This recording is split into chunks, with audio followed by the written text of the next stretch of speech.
വേദന, ശരിക്കും നീർക്കെട്ട്, തൊട്ട് നോക്കുമ്പോൾ ഭയങ്കര ചൂടും, മറ്റേ കാലിനെ കമ്പയർ ചെയ്ത് നോക്കുമ്പോൾ നല്ല വീക്കും ഉണ്ട്, ജോയിൻസിലൊക്കെ നല്ല വേദന, എണിച്ച് നടക്കാൻ തന്നെ ബുദ്ധിമുട്ട്, വേദനയാണ് തീരെ സഹിക്കാൻ പറ്റാത്തത്, രാത്രി ഉറങ്ങാൻ പോലും പറ്റുന്നില്ല. ഈ ഭക്ഷണങ്ങൾ നമ്മൾ റെഗുലറായിട്ട് ഉൾപ്പെടുത്തുകയാണെന്നുണ്ടെങ്കിൽ തീർച്ചയായിട്ടും ആമവാദം, അതേപോലെ തന്നെ ഓസ്റ്റിയോ ആർത്രൈറ്റിസ്, എല്ല് തേയ്മാനം, ഇതിലൊക്കെ നല്ല മാറ്റം ഉണ്ടാവും.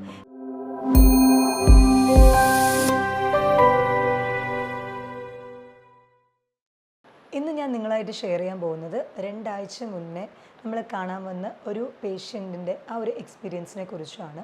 ഒരു 58 വയസ്സുള്ള ഒരു ലേഡി ആയിരുന്നു. അപ്പോൾ ഇവർ വന്നപ്പോൾ തന്നെ നടക്കാനൊക്കെ നല്ല ബുദ്ധിമുട്ടുണ്ടായിരുന്നു. അപ്പോൾ 2 പേരൊക്കെ പിടിച്ചിട്ടാണ് അവരെ സീറ്റിൽ കൊണ്ടുവന്ന് ഇരുത്തിച്ചത്. അപ്പോൾ നോക്കുമ്പോൾ മുട്ട് നല്ല വേദന, മുട്ടുവേദനയുണ്ട്, അവിടെ ശരിക്കും നീർക്കെട്ട്, തൊട്ട് നോക്കുമ്പോൾ ഭയങ്കര ചൂടും, ഒരു സൈഡ് കാല് മാത്രം നല്ല വീക്കമുണ്ട്, മറ്റേ കാലിനെ കമ്പയർ ചെയ്ത് നോക്കുമ്പോൾ നല്ല വീക്കമുണ്ട്, ജോയിൻസിലൊക്കെ നല്ല വേദന, എണിച്ച് നടക്കാൻ തന്നെ ബുദ്ധിമുട്ട്, രാവിലെ അതായത് ഉണർന്ന ഉടനെ തന്നെ രാവിലെ എണീക്കുമ്പോൾ പ്രാഥമിക കാര്യങ്ങൾ ചെയ്യാൻ തന്നെ കുറേ നേരം ഇരുന്ന് അങ്ങനെ സപ്പോർട്ടീവായിട്ടാണ് മെല്ലെ മെല്ലെയാണ് ചെയ്യാൻ പറ്റുന്നുള്ളൂ. വേദനയാണ് തീരെ സഹിക്കാൻ പറ്റാത്തത്, അതായത് ആ ഒരു നീർക്കെട്ട് കാരണം രാത്രി ഉറങ്ങാൻ പോലും പറ്റുന്നില്ല, അത്രയധികം ബുദ്ധിമുട്ട് അനുഭവിച്ചിരുന്ന ഒരു സ്ത്രീ ആയിരുന്നു നമ്മുടെ അടുത്ത് വന്നിട്ടുണ്ടായിരുന്നു. 58 വയസ്സായിരുന്നു. അപ്പോൾ ഇതുവരെ അവർ ടെസ്റ്റുകളും കാര്യങ്ങളും ഒന്നും എടുത്തിട്ടില്ല. അപ്പോൾ ഷുഗറും ബി പി ഒക്കെ യൂഷ്വലി ചെക്ക് ചെയ്യാറുണ്ട്, അതൊക്കെ നോർമലാണ്. ബി പി എപ്പോഴും ഉള്ളതിനേക്കാളും ഒരു ലോ ബി പി ഉള്ള ഒരു വ്യക്തിയാണ്. വെയിറ്റൊക്കെ നോർമലാണ്, അമിതമായിട്ടുള്ളൊരു വെയിറ്റുള്ള വ്യക്തി എന്നും പറയാനില്ല. നോർമൽ BMI മെയിൻറ്റെയിൻ ചെയ്യുന്ന ഒരു 47-48 കിലോ ഒക്കെ ഉണ്ടായിരുന്നുള്ളൂ. പക്ഷേ അവരുടെ ഈ ഒരു നീർക്കെട്ട് എന്തുകൊണ്ടാണ് വരുന്നത് എന്നുള്ളത് അറിയാണ്ട്, ചിലപ്പോൾ അവർക്ക് എല്ലിൻ്റെ തേയ്മാനമായിരിക്കുമോ, ഇങ്ങനെ ചിലത് ഉണ്ടാവാം, അങ്ങനെ പല കാര്യങ്ങളായിട്ട് അവർ ടെസ്റ്റുകളൊന്നും തന്നെ എടുത്തില്ല. അപ്പോൾ നമ്മൾ ആദ്യം തന്നെ ഇത് നോക്കിയപ്പോൾ നല്ല മുട്ടുവേദനയുണ്ട്, കൈകളിലൊക്കെ ജോയിൻസിലൊക്കെ നല്ല പെയിൻ ഉണ്ട്, മടക്കാനും നല്ല ബുദ്ധിമുട്ടുണ്ട്, അതായത് ഒരു ബോട്ടിലൊക്കെ തുറക്കാൻ തന്നെ ബുദ്ധിമുട്ട്, രാവിലെ എണീറ്റ ഉടനെ നമ്മൾ വെള്ളം കുടിക്കാൻ എന്തെങ്കിലും ബോട്ടിൽ തിരിക്കുമ്പോൾ ചെറിയ പണികൾ ചെയ്യാൻ പോലും നല്ല ബുദ്ധിമുട്ട്, രാവിലെ എണീക്കുന്ന സമയത്ത് കുറച്ച് ഉച്ചയാകുമ്പോൾ ഇത്തിരി ബെറ്റർ ആവും, പക്ഷേ മുട്ടിലെ ആ ഒരു വേദന തീരെ മാറുന്നില്ല. അപ്പോൾ നമ്മളത് എക്സ്റേ എടുക്കാനായിട്ട് കൊടുത്തിട്ടുണ്ടായിരുന്നു. എപ്പിലാറ്ററൽ വ്യൂ എക്സ്റേ എടുക്കാൻ കൊടുത്തപ്പോൾ അതിൽ നോക്കുമ്പോൾ ജോയിൻറ്റിലുള്ള സ്പേസ് എന്ന് പറയും, നമ്മൾ 2 ജോയിൻസിന് മുട്ടിന് ഇടയിലുള്ള സ്പേസ് കുറച്ച് കുറവായിരുന്നു, അതായത് OAയുടെ ഒരു ഇനീഷ്യൽ സ്റ്റേജ് കൂടെ ഉണ്ട്, ഓസ്റ്റിയോ ആർത്രൈറ്റിസിൻ്റെ എല്ല് തേയ്മാനത്തിൻ്റെ ഒരു ഇനീഷ്യൽ സ്റ്റേജ് ഉണ്ട്. എന്നാൽ ഈ ജോയിൻറ്റ് പെയിനൊക്കെ ഭയങ്കരമായിട്ടുള്ളത് കൊണ്ടും ഈ ക്ഷീണം, വേദന, തീരാത്ത വേദന ഉള്ളത് കൊണ്ട് നമ്മൾ ചില ബ്ലഡ് ടെസ്റ്റുകൾ സജസ്റ്റ് ചെയ്തിട്ടുണ്ടായിരുന്നു. അപ്പോൾ അതിൽ മെയിനായിട്ട് ചെയ്യിപ്പിച്ചിട്ടുണ്ടായിരുന്നു നമ്മൾ CBC, കംപ്ലീറ്റ് ബ്ലഡ് കൗണ്ട് വിത്ത് ESR. എപ്പോഴും എന്ത് ശരീരത്തിൽ ഇൻഫെക്ഷനും അതേപോലെ തന്നെ ഇൻഫ്ലമേഷനും നീർക്കെട്ട് ഉണ്ടെന്നുണ്ടെങ്കിലും ESR കൂടി കാണിക്കും. അപ്പോൾ ഈ ESRും CBC വിത്ത് ESRും C റിയാക്റ്റീവ് പ്രോട്ടീൻ, നീർക്കെട്ട് ഇൻഫ്ലമേഷൻ ഉണ്ടെങ്കിൽ C റിയാക്റ്റീവ് പ്രോട്ടീനും കൂടുന്നതായിരിക്കും. അതും അതിൻ്റെ ഒപ്പം തന്നെ നമ്മൾ RA ഫാക്ടർ ഒന്ന് ചെക്ക് ചെയ്യാനായിട്ട് പറഞ്ഞിട്ടുണ്ടായിരുന്നു. അപ്പോൾ ഈ RA ഫാക്ടർ ചെക്ക് ചെയ്യുമ്പോൾ അത് പോസിറ്റീവായിട്ട് കാണിച്ചു, അതായത് ആമവാദത്തിൻ്റെ ലക്ഷണങ്ങളും കൂടെ ഉണ്ട്, അതിൻ്റെ കൂടെ തന്നെ എല്ല് തേയ്മാനത്തിൻ്റെയും, ഇത് രണ്ടും കൂടി ചേർന്നിട്ടാണ് അവർക്ക് ഇത്രയധികം വഷളായിരിക്കുന്നത്. ഇതിൽ തന്നെ ഇവർ ഹാഷിമോട്ടോസ് തൈറോയിഡൈറ്റിസ് സഫർ ചെയ്യുന്ന ഒരാളാണ്. തൈറോയിഡിൻ്റെ ടാബ്ലറ്റ് ഒരു 5 കൊല്ലത്തോളം സ്ഥിരമായിട്ട് കഴിക്കുന്നവരാണ്. അപ്പോൾ അത് ANTI-TPO പോസിറ്റീവ് ഉള്ള കേസാണ്, ഹാഷിമോട്ടോസും ആണ്. അപ്പോൾ ഈ ഹാഷിമോട്ടോസ് ഇതും തമ്മിൽ എന്താ ബന്ധം എന്ന് വിചാരിക്കും. ഹാഷിമോട്ടോസ് എന്ന് പറയുന്നത് ഒരു ഓട്ടോ ഇമ്മ്യൂൺ ഡിസീസാണ്, അതായത് സ്വന്തം പ്രതിരോധ ശേഷിനെ തന്നെ എഫക്റ്റ് ചെയ്യുന്ന ഡിസീസാണ്. ഇതേപോലെ ഒരു അസുഖം തന്നെയാണ് റുമറ്റോയ്ഡ് ആർത്രൈറ്റിസ് എന്ന് പറയുന്ന ആമവാദം. സന്ധികളിൽ വരുന്ന വേദന, ഇത് സ്വന്തം പ്രതിരോധ ശേഷിനെ, നമ്മുടെ ഇമ്മ്യൂൺ സെൽസ് നമുക്കെതിരെ തന്നെ പ്രവർത്തിക്കണം. അപ്പോൾ നമ്മുടെ എല്ലുകൾക്കും ജോയിൻസിലുള്ള ആ ഒരു സെൽസിനെതിരെ തന്നെ പ്രവർത്തിച്ചിട്ട് അവിടെ നീർക്കെട്ട് അനുഭവപ്പെടുകയാണ്. അപ്പോൾ അത് കാരണം നല്ല എല്ല് തേയ്മാനം വന്നിട്ടുണ്ട്, പക്ഷെ അതൊരു ഫസ്റ്റ് ഡിഗ്രി ആയിട്ടുള്ളൂ. ഈ വേദന കൂടുതലും കാണുന്നത് ഈ റുമറ്റോയ്ഡ് ആർത്രൈറ്റിസ് കാരണമാണ്. അപ്പം നമ്മൾ RA ഫാക്ടർ മാത്രം പോസിറ്റീവ് വെച്ച് നമുക്ക് കൺഫേം ചെയ്യാൻ പറ്റില്ല, കാരണം RA ഫാക്ടർ പല ഇതിനും പോസിറ്റീവായിട്ട് കാണിക്കാറുണ്ട്, പല മുട്ടുവേദനകൾക്കും അങ്ങനെ പോസിറ്റീവായിട്ട് കാണിക്കാറുണ്ട്, ജോയിൻറ്റ് പെയിൻസ് അങ്ങനെയുള്ളതിൽ. നമുക്കത് കൺഫേം ചെയ്യണം, റുമറ്റോയ്ഡ് ആർത്രൈറ്റിസ് തന്നെയാണോ എന്നുള്ളത് കൺഫേം ചെയ്യണം എന്നുണ്ടെങ്കിൽ നമ്മൾ ANTI-CCP ആൻറ്റിബോഡി ടെസ്റ്റ് പറയാറുണ്ട്. അപ്പോൾ അത് ടെസ്റ്റ് ചെയ്തപ്പോൾ അതും പോസിറ്റീവ്.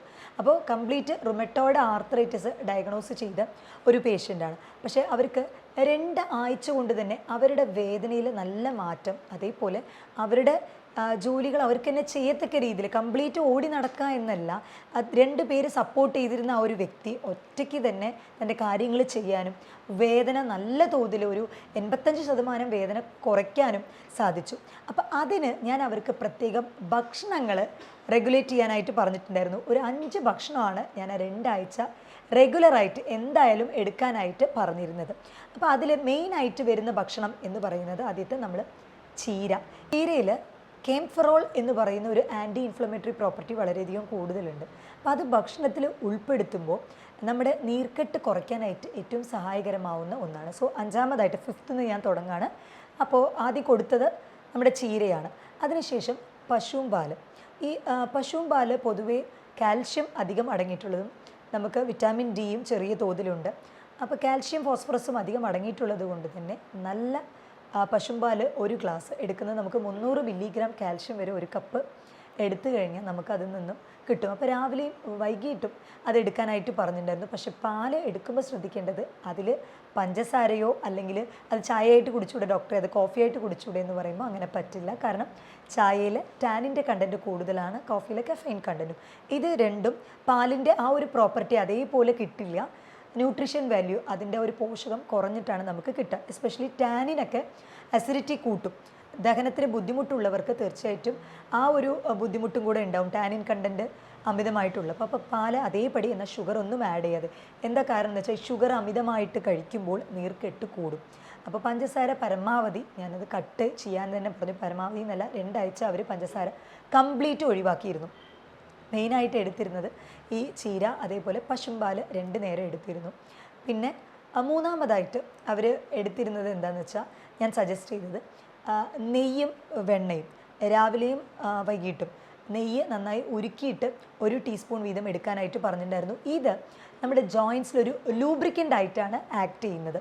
നമ്മുടെ 2 ഒരു നീ ജോയിൻറ്റ് എന്ന് പറയുമ്പോൾ ലാർജ് ജോയിൻ്റാണ്, വലിയ ജോയിൻറ്റ്സ് നടുവിൽ ഒരു സൈനോവിയൽ ഫ്ലൂയിഡ് ഉണ്ട്. നമുക്ക് ഇങ്ങനെ മടക്കാൻ പറ്റുന്നുണ്ട്. അതിൽ ശബ്ദമൊന്നും കേൾക്കുന്നില്ല എന്നുണ്ടെങ്കിൽ ആ 2 ജോയിൻറ്റ്സിന് നടുവിൽ ചെറിയൊരു ഫ്ലൂയിഡ് ഉണ്ട്, ലൂബ്രിക്കേഷൻ എന്ന് പറയും. അങ്ങോട്ടും ഇങ്ങോട്ടും ഒരതാതെ ഇരിക്കാൻ വേണ്ടിയിട്ട് ഒരു ഫ്ലൂയിഡ് ഉണ്ട്. അത് കുറഞ്ഞു വരുമ്പോഴാണ് അതിലൊരു ക്രാക്ലിംഗ് സൗണ്ട് എന്ന് പറയും, പൊട്ടുന്ന പോലെ.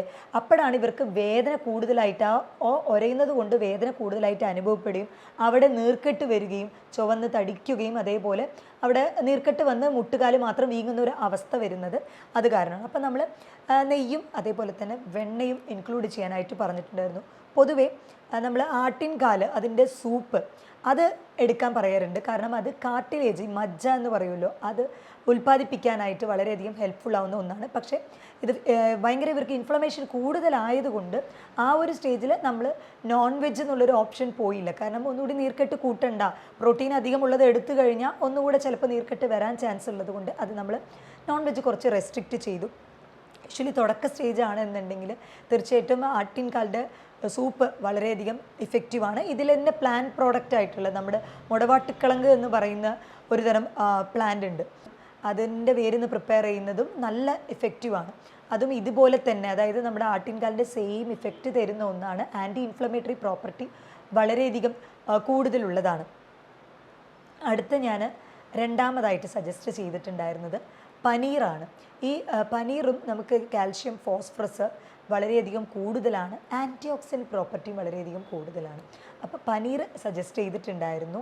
പിന്നെ 1ാമതായിട്ട് ഫസ്റ്റായിട്ട് ഞാൻ മെയിനായിട്ട് അവരോട് എടുക്കാൻ പറഞ്ഞിട്ടുണ്ടായിരുന്നത് പയറ് വർഗ്ഗങ്ങളാണ്. എല്ലാ വിധത്തിലുള്ള പയറ് വർഗ്ഗങ്ങൾ, പൾസസ് വെറൈറ്റീസ് എല്ലാം തന്നെ നമ്മുടെ ശരീരത്തിൽ സി റിയാക്റ്റീവ് പ്രോട്ടീൻ, അതായത് CRP, ഇതുപോലെ osteo arthritis, OA, rheumatoid arthritis ഇതുപോലുള്ള കണ്ടീഷൻ കാണപ്പെടുമ്പോൾ അതിൻ്റെ ഒപ്പം തന്നെ ഈ CRP ലെവൽ നിങ്ങൾക്ക് ചെക്ക് ചെയ്ത് കഴിയുമ്പോൾ അറിയാം വളരെ ഹൈ ലെവലിൽ കാണിക്കുന്നുണ്ടാവും. അപ്പോൾ CRP ലെവൽ കുറയ്ക്കാനായിട്ട് ഈ പൾസസ് എന്ന് പറഞ്ഞ നമ്മുടെ ഈ പയറ് വർഗ്ഗങ്ങൾ, പൾസസ് എന്ന് പറഞ്ഞ പയറ് വർഗ്ഗങ്ങൾ വളരെയധികം ഇഫക്റ്റീവാണ്. അത് തോരൻ വെച്ചിട്ടോ അല്ലെങ്കിൽ നമുക്ക് സലാഡായിട്ടോ ഒക്കെ വേവിച്ച് അങ്ങനെ എടുക്കാവുന്നതാണ്. അത് റെഗുലറായിട്ട് അവർ ഇൻക്ലൂഡ് ചെയ്ത് അങ്ങനെ 2 ആഴ്ചക്കുള്ളിൽ തന്നെ ശരിക്കും നല്ല ഡിഫറൻസ് അവരിൽ കാണാൻ പറ്റി.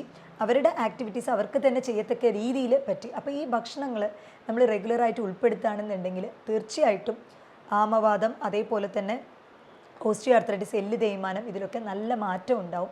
ഇനി സ്റ്റേജ് കൂടിപ്പോയതാണെന്നുണ്ടെങ്കിൽ ഇപ്പോൾ ഓസ്റ്റിയോ ആർത്രൈറ്റിസ് OAയിൽ തന്നെ ഇപ്പോൾ സ്റ്റേജ് 2, സ്റ്റേജ് 3, സ്റ്റേജ് 4 ഒക്കെ ഉണ്ടാവും. അപ്പോൾ സ്റ്റേജ് 4 ഒക്കെ ആയി കഴിയുമ്പോൾ ഒട്ടും അനക്കാൻ പറ്റാത്ത അവസ്ഥയാവും. ആ സ്റ്റേജിൽ എത്തിക്കഴിയുമ്പോഴാണ് നമ്മൾ നീ റീപ്ലേസ്മെൻറ്റ് സർജറി, മുട്ടുമാറ്റൽ ശസ്ത്രക്രിയയൊക്കെ ചെയ്യാനായിട്ട് പറയുന്നത്. പക്ഷേ അതിന് മുന്നത്തെ സ്റ്റേജിൽ തന്നെ നമ്മൾ കണ്ടുപിടിക്കുകയാണ് എന്ന് ഉണ്ടെങ്കിൽ തീർച്ചയായിട്ടും നമുക്ക് ഭക്ഷണം അതേപോലെ തന്നെ ആവശ്യമുള്ള രീതിക്ക് നമ്മൾ നാച്ചുറൽ ആയിട്ടുള്ള ട്രീറ്റ്മെൻറ്റ് ഒക്കെ പ്രൊവൈഡ് ചെയ്ത് തന്നെ നമുക്ക് മുന്നോട്ട് കൊണ്ടുപോകാൻ പറ്റുന്ന ഒന്നാണ്.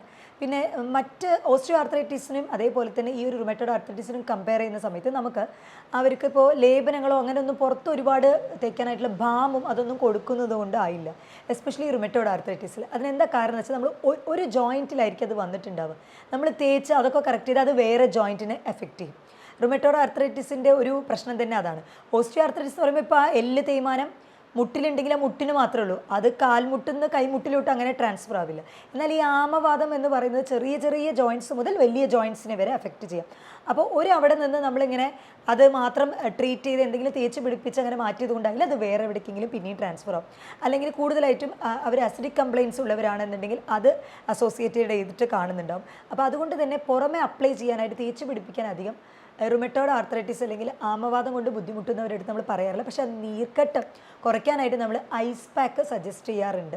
കാരണം ഐസ് പാക്ക് കൊടുക്കുമ്പോൾ തന്നെ ആ ഒരു വേദന കുറയും, ആ നീർക്കെട്ട് കുറഞ്ഞു വരും. പിന്നെ റുമറ്റോയ്ഡ് ആർത്രൈറ്റിസും ഓസ്റ്റിയോ ആർത്രൈറ്റിസും കമ്പൈൻ ചെയ്ത് വന്നവർ ഒരുപാട് സിവിയർ ആയിട്ടുള്ള എക്സസൈസും ജോലികളും ചെയ്യരുത്.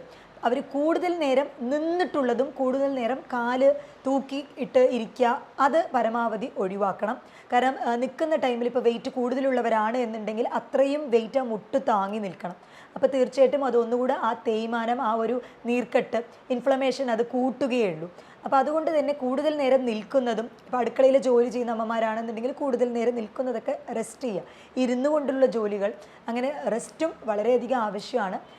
ചെറിയ തോതിൽ നമുക്ക് നടക്കാം. കാരണം ഫുൾ ടൈം ജോയിൻറ്റ്സ് അനക്കാതെ വെച്ചിരുന്നാലും പിന്നീട് അത് വഷളാവും. കംപ്ലീറ്റ് ജോയിൻ്റ് ഇമ്മൊബിലിറ്റി എന്ന് പറയും, അനക്കാൻ പറ്റാത്തൊരു സിറ്റുവേഷനിലായിട്ട് പോകും. അപ്പോൾ ചെറിയ തോതിൽ വാക്കിംഗ്, നടത്തമൊക്കെ ചെയ്യാം. അതേപോലെ തന്നെ വൈറ്റമിൻ ഡി വളരെയധികം ഇമ്പോർട്ടൻ്റ് ആണ്. വൈറ്റമിൻ ഡി കുറവാണെന്നുണ്ടെങ്കിൽ സപ്ലിമെൻ്റ് എടുക്കാം. ഈ നടക്കുന്നത് സൂര്യവെളിച്ചം തട്ടത്തക്ക രീതിയിൽ അങ്ങനെ നടക്കുന്നുണ്ട് എന്നുണ്ടെങ്കിൽ കുറച്ചുകൂടി ഇഫക്റ്റീവ് ആയിരിക്കും ഈ റുമറ്റോയ്ഡ് ആർത്രൈറ്റിസ് അതേപോലെ ഓസ്റ്റിയോ ആർത്രൈറ്റിസ് കൊണ്ട് ബുദ്ധിമുട്ടുന്നവർക്ക്. ഇനി ഇതിൽ തന്നെ റുമറ്റോയ്ഡ് ആർത്രൈറ്റിസ് അല്ലെങ്കിൽ ആമവാദത്തിൻ്റെ എല്ലാ ലക്ഷണങ്ങളും ഉണ്ട്. എന്നാൽ ഡോക്ടറെ ഞാൻ RA ഫാക്ടർ നോക്കി, ആൻറ്റി CCP നോക്കി ഡോക്ടറെ, അത് രണ്ടും നെഗറ്റീവാണ്. പക്ഷേ ആമവാദത്തിൻ്റെ ലക്ഷണം ഉണ്ടല്ലോ, ഇതെന്താ ഇങ്ങനെ ചോദിക്കുന്നവരെടുത്ത് ആ കണ്ടീഷൻ്റെ പേരാണ് സീറോ നെഗറ്റീവ് റുമറ്റോയ്ഡ് ആർത്രൈറ്റിസ് എന്ന് പറയുന്നത്. അതായത് റുമറ്റോയ്ഡ് ആർത്രൈറ്റിസിൻ്റെ എല്ലാ ലക്ഷണങ്ങളും ഉണ്ട്, ആ ടെസ്റ്റിൽ അത് നെഗറ്റീവേ കാണിക്കുള്ളൂ. അവർക്കും ഇതേ രീതിയിലുള്ള സ്പെഷ്യലൈസ്ഡ് ആയിട്ടുള്ള ട്രീറ്റ്മെൻറ്റ് തന്നെയാണ് നമ്മൾ കൊടുക്കുന്നത്. ഭക്ഷണ രീതികൾ ഇവർക്ക് ചിലത് അവോയ്ഡ് ചെയ്യാനുണ്ട്, ചിലത് ഇൻക്ലൂഡ് ചെയ്യാനുണ്ട്. അപ്പോൾ നോൺ വെജ് ഒന്നും ആദ്യം തന്നെ കൊടുക്കാതിരിക്കാൻ ശ്രദ്ധിക്കുക. കാരണം പ്രോട്ടീൻ അമിതമായിട്ട് എടുക്കുന്നതും അപകടകരമാണ്. കാൽഷ്യം, ഫോസ്ഫറസ് അധികം അടങ്ങിയിട്ടുള്ള ഭക്ഷണങ്ങൾ കൂടുതലായിട്ടും ഉൾപ്പെടുത്താനായിട്ട് ശ്രദ്ധിക്കുക. ചീര വളരെ നല്ലതാണ്. Anti inflammatory, antioxidant property അടങ്ങിയിട്ടുള്ള ഭക്ഷണങ്ങൾ കൂടുതലായിട്ട് എടുക്കാനും ചെറിയ തോതിൽ എക്സസൈസുകളായാലും കൈക്കുള്ളിൽ എക്സസൈസ്, ഫിസിയോതെറാപ്പി ഒക്കെ വളരെ ഹെൽപ്ഫുള്ളാണ് നമ്മുടെ മെഡിക്കേഷൻസിൻ്റെ കൂടെ. അപ്പോൾ ഓസ്റ്റിയോ ആർത്രൈറ്റിസ്, ആമവാദം, റുമറ്റോയ്ഡ് ആർത്രൈറ്റിസ് അല്ലെങ്കിൽ മുട്ടുവേദന, എല്ല് തേയ്മാനം, ഇതിനെക്കുറിച്ച് നിങ്ങൾക്ക് എന്തെങ്കിലും സംശയങ്ങളുണ്ട് എന്നുണ്ടെങ്കിൽ താഴെ തന്നിട്ടുള്ള എൻ്റെ ഈ വാട്സപ്പ് നമ്പറിൽ നിങ്ങൾക്ക് എന്നെ കോൺടാക്റ്റ് ചെയ്യാവുന്നതാണ്. മറ്റൊരു ഹെൽത്ത് ടോപ്പിക്കുമായിട്ട് വീണ്ടും കാണാം. ഇത് നിങ്ങളുടെ doctor Jumana Haseen AG, doctor Jumana's homeo care, Valliyode, Palakkad.